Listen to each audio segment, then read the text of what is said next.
Stop and frisk. Police may stop a suspect based on reasonable suspicion.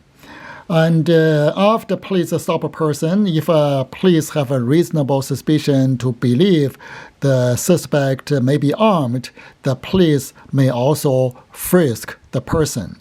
That is what we mean by stop and frisk. It is important for us to make a distinction between stop and arrest and a distinction between search and frisk. The difference between arrest and stop.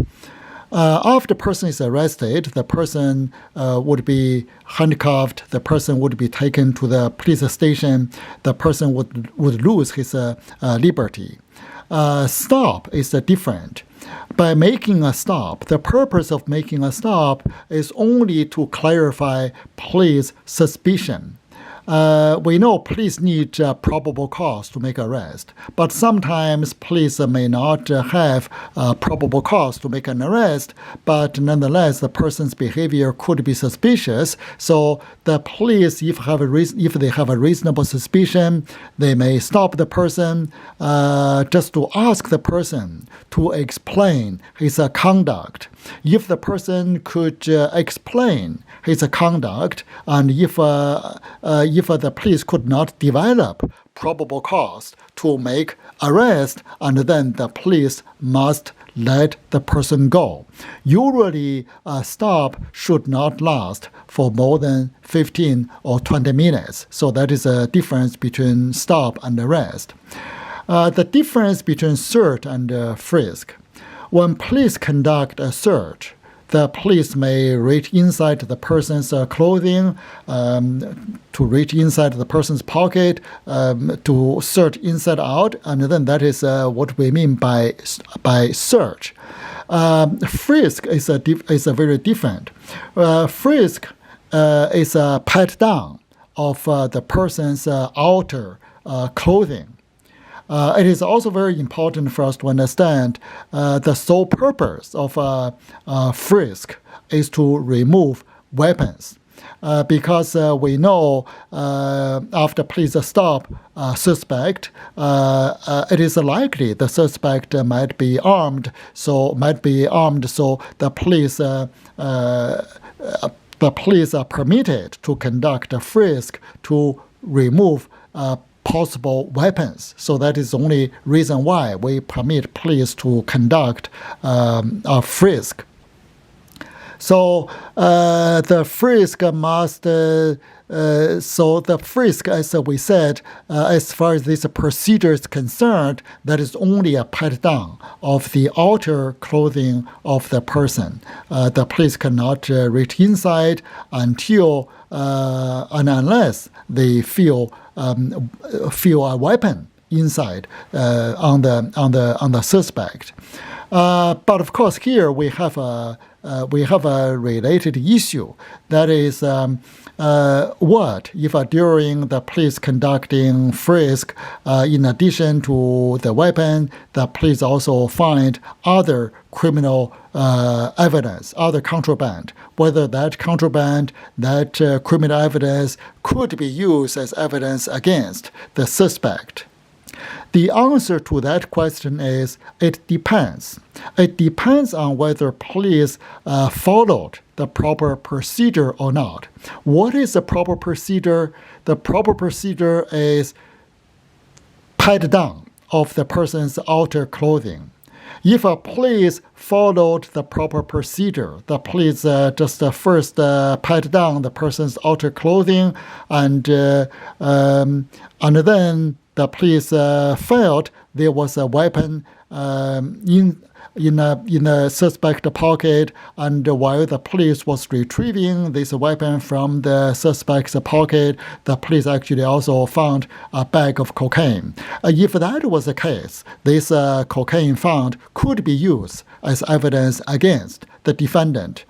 Because the police was following the proper procedure and then conducting this illegal frisk, and then the police found this criminal evidence. Of course, we know under the plain view doctrine, this evidence could be used. But if the police officer did not follow the proper procedure if the police officer did not start from patting down.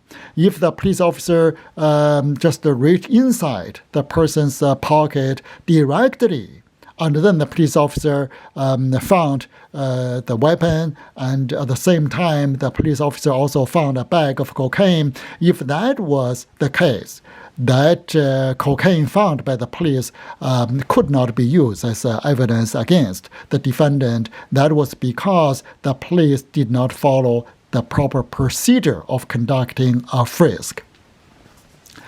Now let's look at what happened in this Minnesota versus Dickerson. This case actually involves the issue we discussed. That is, while conducting a frisk, and then the police actually also found some other evidence, and whether that evidence could be used or not. The police stopped the defendant based on suspicion that he might have drugs on him. And then the police actually had reasonable suspicion to make the stop. And after the stop, the police officer frisked the suspect. And in the suspect's front pocket, the officer felt a lump. But the officer could not really determine right away what that was. So the police officer further examined this lump with his fingers, and then he determined it was a plastic bag containing crack cocaine. So the officer reached inside the pocket to retrieve the bag, and it turned out, indeed, the bag contained crack cocaine.